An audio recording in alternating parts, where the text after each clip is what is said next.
And we All right. are live. Nice. Huzzah. And we All right. are. Oh god, there we go. Sorry, Twitch. Did not realize I had Twitch on full volume in my end, so it just kept looping. Now I can actually hear everyone, and I can hear myself think. Hi. I believe this is the first session of Legends of Nordera stream, at least New World's Frontier, streamed on my channel. I suppose before we get too deep into things, considering this is the first time most of the people for the stream on my end don't really know who all you people are, I suppose we could go down the line of at least introducing everyone as well as their characters. First off, I mean, I guess I shouldn't necessarily call them our resident edgelord. However, that's not really a false statement either. Vigilance. I'm Ren, or River, and I play Vigilance. He is a tiefling witch. He's got some weird stuff going on with, like, weird dreams and, like, black ichor that sometimes drips from his face and stuff. That's, like, a whole thing. It's only occasionally. He accidentally almost killed himself with a healing spell once. That was a fun time. Yeah. So, yeah. Yeah, he accidentally killed himself with his own magic almost. Now, unfortunately, the next one normally, Kime, who is a black dragonborn paladin.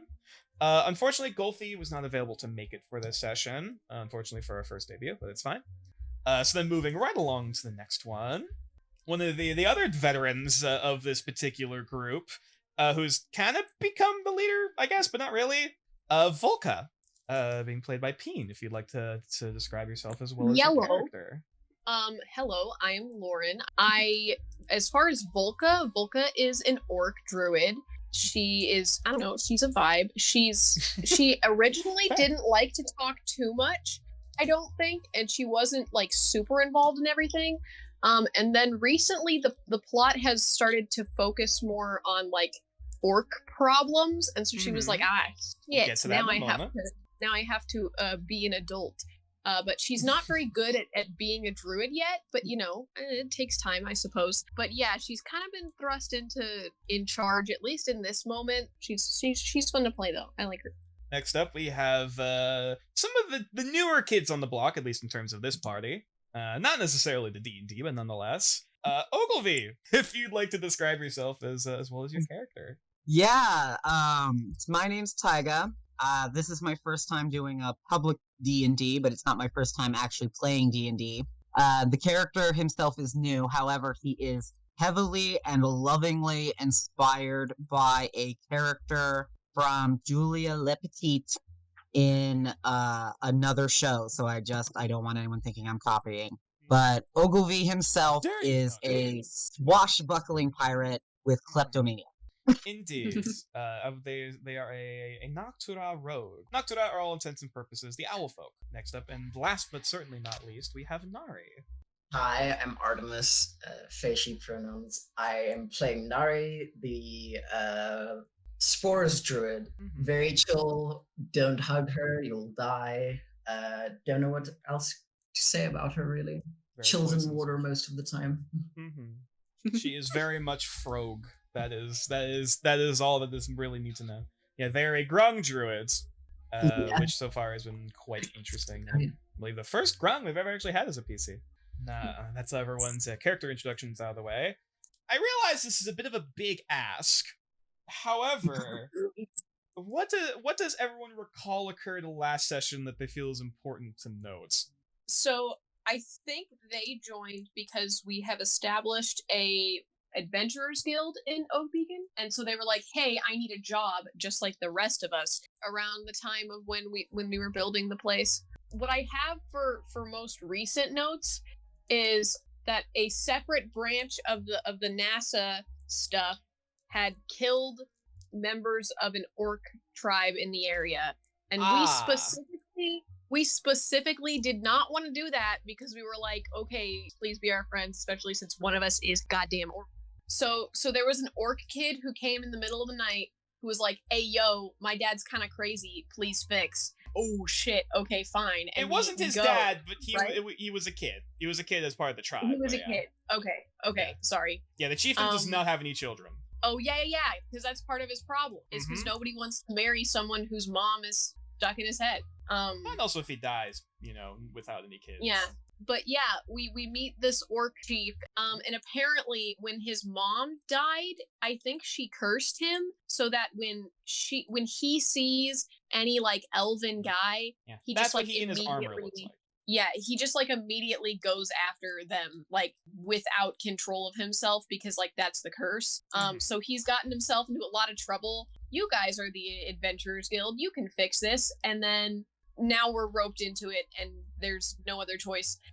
But this guy, the chieftain takes us to like his back room essentially, and there's literally just like one of the higher up elf kids, elf men, elf boys. Yes. It is basically in vibing. like the storeroom, in Yeah. this cavern, that's part of this village. We can also zoom out to show what the entire village looks like. It's quite a Yeah, to decent clarify, visual. we didn't know what was happening when we got into Oh yes, you did not realize that. For reference, this is Archbishop Swarasum Kinereth. People Busy have boy. described him as having a very punchable face. His face I is so know. punchable, I remember it, and I have a medical disease. He is the second oldest son, the leader of this high-ranking elven house within the nation of New Arcaster, which is notorious for being very militaristic, xenophobic, and overzealous in a nation that is run by a theocracy. So you can already imagine you can take a picture. Also another big thing with the Kinerethi, really racist towards orcs.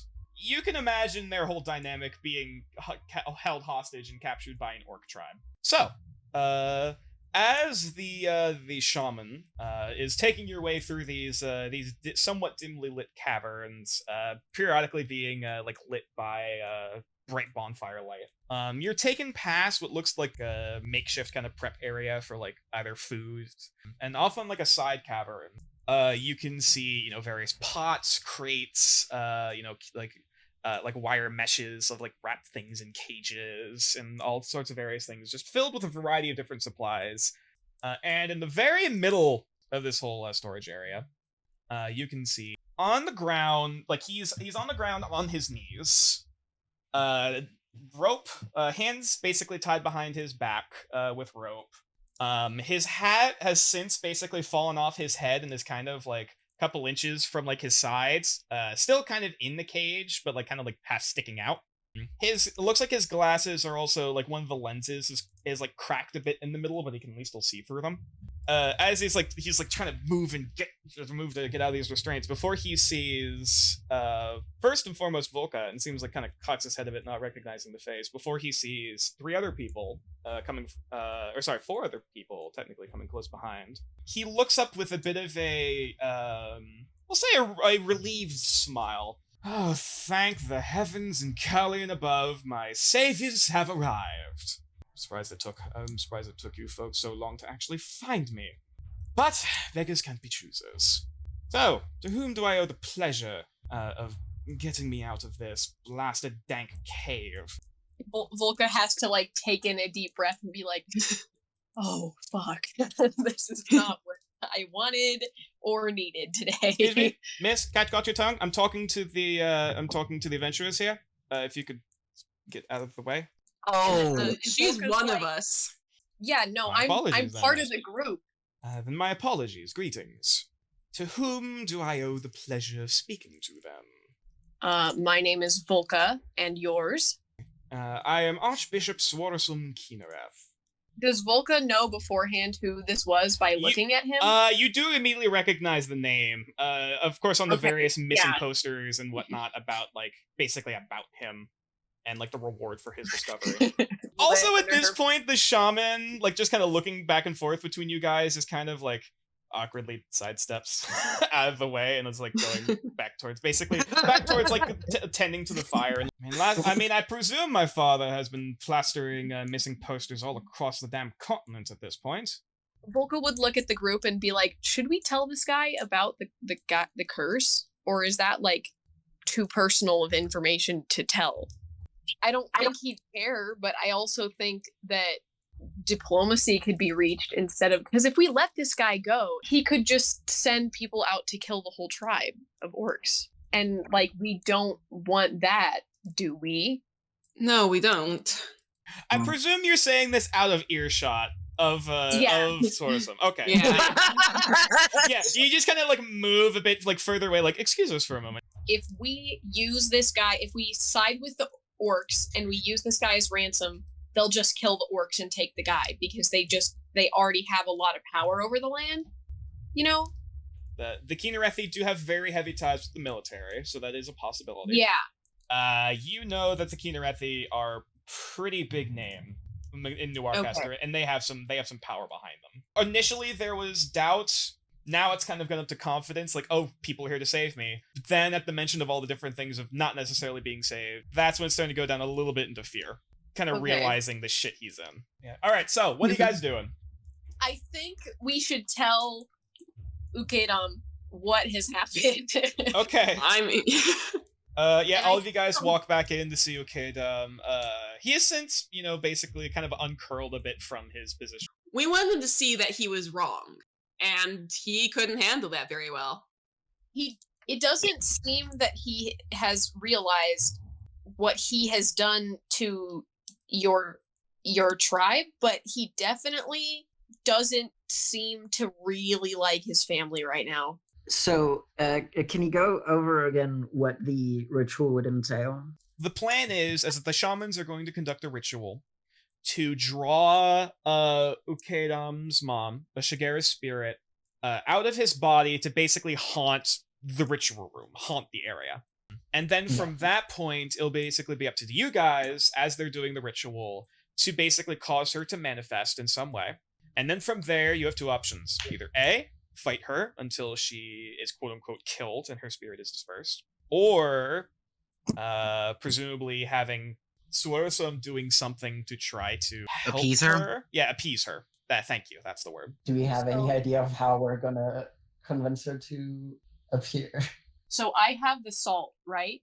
If we set up the salt so that Sorsum is on one side of it and Orc Boy is on the other side of him, then theoretically the spirit can't get through the salt, but he'll still see the elf, and that will bring her out.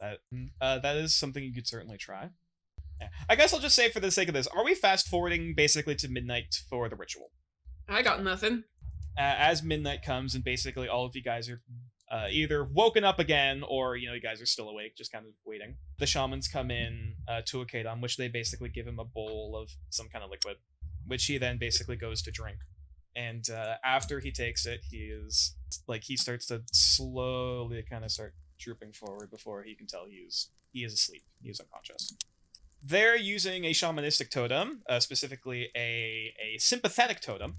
Both of these shamans start pulling basically pouches of some type of herb and casting them into the fire. Both of them start burning this bright, vibrant blue, crackle and pop, and the sparks and licks of flame coming from the bonfires actually start sealing, and you can almost see a version of the night sky, even though there is no skylight. And as that happens, you watch as the body of Ukedam starts to twitch, and start kind of moving and just kind of jostling around in place, before eventually the mouth kind of cracks open. For a brief moment, this ethereal, effeminate form, with a shriek, echoing throughout the caverns. For a brief moment, you see in front of you this. Is she hot? You're asking if somebody's dead mom is hot. Wow. Okay, never mind. Oh no. Oh. It's not. This withered, charred corpse of an orcish woman, basically hovering before the body, letting out this ear-splitting shriek as it escapes from his lungs. And just as quickly as she was here, her body just dissolves into smoke.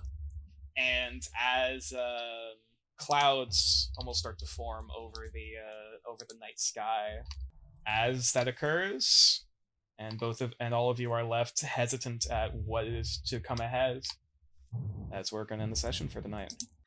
This is gonna be fun! Boy! That was a bit longer than anticipated, but it's fine! Holy shit!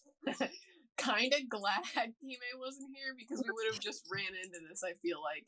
Yeah. I mean, maybe. I suppose only time Maybe. shall tell. See you guys next Friday. Fingers crossed. Or All right. Saturday. Right? Hopefully. Friday or Saturday. Hopefully. All right, then. In that case, see you guys All later. right. Yay. See Yay. ya. Bye. Bye-bye.